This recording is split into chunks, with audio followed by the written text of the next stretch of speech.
దేవుని ప్రశస్తమైన నామమునకు మహిమ ఘనత ప్రభావములు కలుగునుగాక. వీక్షిస్తున్న మీ అందరికీ కూడా మన ప్రభువైన యేసుక్రీస్తు నామములో శుభాభివందనాలు తెలియజేస్తున్నాను. ఈరోజు మన దేవుని వాగ్దానం సంఖ్యాకాండము 32వ అధ్యాయము 29వ వచనం.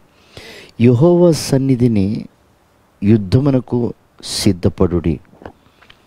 ప్రియమైన వారలారా, అనేక మంది భక్తులు ఆత్మీయ జీవితాన్ని గురించి రాసిన మాట ఏమిటంటే, నరుని ఆయుష్ ఈ భూమి మీద యుద్ధరంగం వంటిది కాదా అంటాడు మరొక భక్తుడు.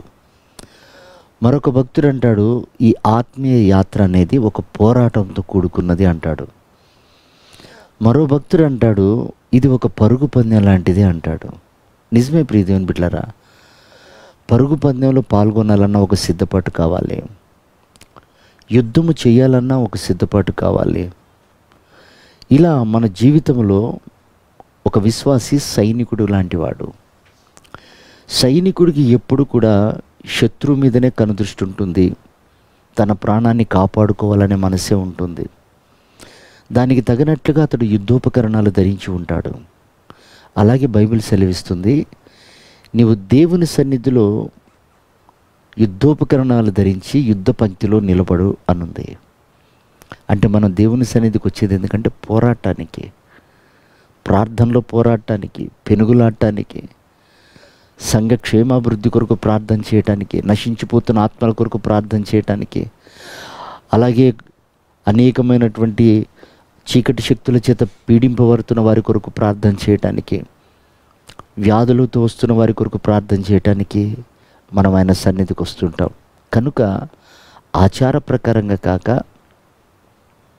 మొక్కుబడిగా కాక, ఒక నియమించిన కూటమని కాక, నీవు ఆయన సన్నిధికి వస్తున్నప్పుడు యుద్ధ సన్నద్ధుడివై రావాలి. ప్రియమైన దేవుని బిడ్డలారా, చూడండి, కొంతమంది డ్యూటీస్కి వెళ్ళేటప్పుడు వాళ్ళు యూనిఫామ్లో వెళ్తుంటారు. రక్షక భటులు, సైనికులు, అలాగే హాస్పిటల్ స్టాఫ్, ఇలా వాళ్ళు వెళ్తున్నప్పుడు మనకి ఎంతో ఆనందం అనిపిస్తుంటుంది. వాళ్ళ యుద్ధోపకరణాలు ధరించి, వాళ్ళ వస్త్రాలు ధరించి వెళ్తున్నప్పుడు.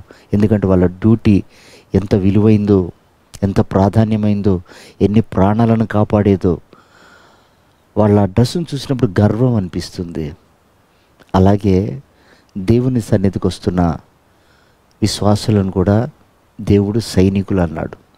అంటే మన ముఖంలో ఆ ప్రార్థన ఆత్మ కనపడాలి, ఆ రోషము కలిగినటువంటి ఆత్మ కనపడాలి, ఆ దీనత్వం కనపడాలి, ఆ ప్రేమ కనపడాలి. ప్రియమైనటువంటి దేవుని బిడ్డలారా, ఈ యుద్ధోపకరణాలు ధరించి నువ్వు యుద్ధ పంక్తిలో నిలబడితే యుద్ధము చేయువాడు ఆయనే.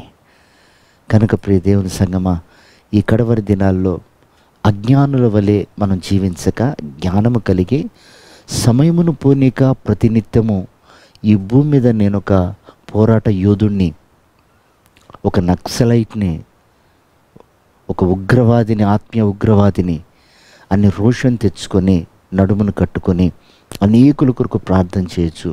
ఆయన రాకడకు మనం సిద్ధపడదాం. అట్టి కృప ప్రభు మనందరికీ దయచేయనుగాక. ఆమేన్.